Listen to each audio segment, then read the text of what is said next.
Now, what is the structure of LTM? The categories and prototypes and schemas. Now, memories that are stored in LTM are not isolated but rather are linked into categories, networks of associated memories that have features in common with each other. Forming categories and using categories to guide behavior is a fundamental part of human nature. Associated concepts within a category are connected through spreading activation, which occurs when activating one element of a category activates other associated elements. For instance, because tools are associated in a category, reminding people of the word screwdriver will help them remember the word wrench. And when people have learned lists of words that come from different categories, they do not recall the information haphazardly. If they have remembered the word wrench, they are more likely to remember the word screwdriver next than they are able to remember the word dahlia, because the words are organized in memory by category, and because dahlia is activated by spreading word activation from wrench. Now, what is the biology of memory? Just as information is stored and digital media such as DVDs and flash drives, the information is LTM must be stored in the brain. The ability to maintain information in LTM involves a gradual strengthening of connections among neurons in the brain. When pathways in these neural networks are frequently and repeatedly fired, the synapses becomes more efficient in communicating with each other, and these changes create memory. This process, known as long-term potential (LTP), refers to the strengthening of the synaptic connections between neurons as a result of frequent stimulation. Drugs that block LTP reduce learning, whereas drugs that enhance LTP increase learning. Because the new patterns of activation in the synapse takes time to develop, LTP happens gradually. The period of time in which LTP occurs and in which memories are stored is known as period of consolidation. Memory is not confined to the cortex. It occurs only through sophisticated interactions between new and old brain structures. One of the most important brain regions in explicit memory is the hippocampus, which serves as a preprocessor and elaborator of information. The hippocampus helps us encode information about spatial relationships, the context in which events were experienced, and the associations amongst memory. The hippocampus also serves in part as a switching point that holds the memory for a short time and then directs the information to other parts of the brain, such as cortex, to actually do the rehearsing, elaboration, and long-term storage. While the hippocampus is handling explicit memory, the cerebellum and the amygdala are concentrating on implicit and emotional memories, respectively. Research shows that the cerebellum is more active when we are learning associations in the priming task, and animals and humans with damage to the cerebellum have more difficulty in classical conditioning studies. The storage of many of our most important emotional memories, and particularly those related to fear, is initiated and controlled by the amygdala.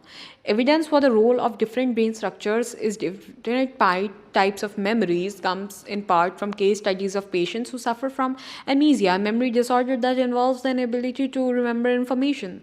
As with memory interference effects, amnesia can work in either a forward or backward direction, affecting retrieval or encoding for people who suffer damage to the brain, for instance, as a result of a stroke or other trauma. The amnesia may work backwards. The outcome is retrograde amnesia, a memory disorder that produces an inability to retrieve events that occurred before a given time. Demonstrating the fact that LTP takes time, the process of consolidation, retrograde amnesia, is usually more severe for memories that occurred just prior to the trauma than it is for older memories, and events that occurred just before the event that caused memory loss may never be recovered because they were never completely encoded. Organisms with damage to the hippocampus develop a type of amnesia that works in forward direction to affect encoding, known as anterograde amnesia. Anterograde amnesia is the inability to transfer information from short-term into long-term memory, making it impossible to form new memories. Now, cases of anterograde amnesia also provide information about the brain structures involved in different types of memory. Although Molaison's explicit memory was compromised because his hippocampus was damaged, his implicit memory was not, because his cerebellum was intact. He could learn to trace shapes in mirror, a task that requires procedural memory, but he never had any explicit recollection of having performed this task or for the people who administered the test to him. Now, long term potentiation occurs as a result of the changes in the synapses, which suggests that chemicals, particularly neurotransmitters and hormones, must be involved in memory. There is quite a bit of evidence that this is true. Glutamate, a neurotransmitter and a form of amino acid glutamic acid, is perhaps the most important neurotransmitter in memory. When animals, including people, are under stress, more glutamate is secreted, and this glutamate can help them remember. Neurotransmitter serotonin is also secreted when animals learn, and pinephrine may also increase memory, particularly for stressful events. Estrogen, a female sex hormone, also seems critical because women who are experiencing menopause, along with the reduction in estrogen, frequently report memory difficulties. Our knowledge of the role of biology in memory suggests that it might be possible to use drugs to improve our memories. An American spends several $100 million per year on memory supplements with the hope of just doing it. Now, what is accuracy and inaccuracy in memory and cognition? Now, cognitive biases are errors in memory or judgment that are caused by inappropriate use of cognitive processes. The study of cognitive biases is important because both it relates to the important psychological theme of accuracy versus inaccuracies in perception, and because being aware of the types of errors that we may can help us avoid them and therefore improve our decision making skills. Now, source monitoring.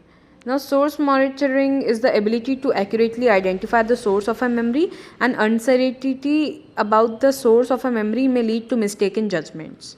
So, this was the potential threat to accuracy.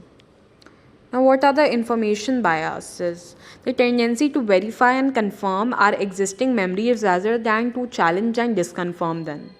Once beliefs become established, they become self-perpetuating and difficult to change. Then comes functional fixedness, when schemas prevent us from seeing and using information in new and non-traditional ways. Now, creativity may be impaired by the overuse of traditional expectancy-based thinking. Then misinformation effect, errors in memory that occur when new incorrect information influences existing accurate memories.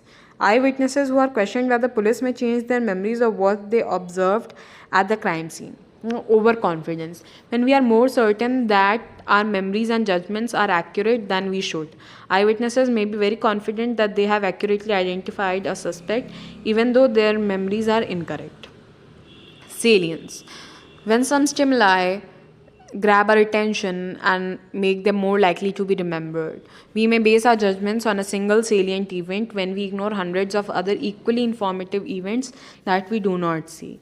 Representative heuristics, tendency to make judgments according to how well the event matches our expectation. After a coin has come up heads many times in a row, we may erroneously think that the next flip is more likely to be tails. Now, availability heuristic. The idea that things come to mind easily are seen as more common. We may overestimate the crime statistics in our own area because these crimes are so easy to recall. We may think that we are contributed more to a project that we really did because it is so easy to remember our own contributions. Counterfactual thinking, when we replay events such that they turn out differently, especially when they are only minor changes in the events leading them to make a difference. You may feel particularly bad about events that might not have occurred if only a small change had occurred before them. So, this was many things about memory and misinformation. But how does misinformation affects? Like, a particular problem for eyewitnesses is that we are often influenced by things that occur to have us or we have learned from the information, but often are we incorrect. So there are many things that I just talked about in the table that affects our memory, and then we later give wrong responses when we are asked as a crime scene. So this was all about chapter 8.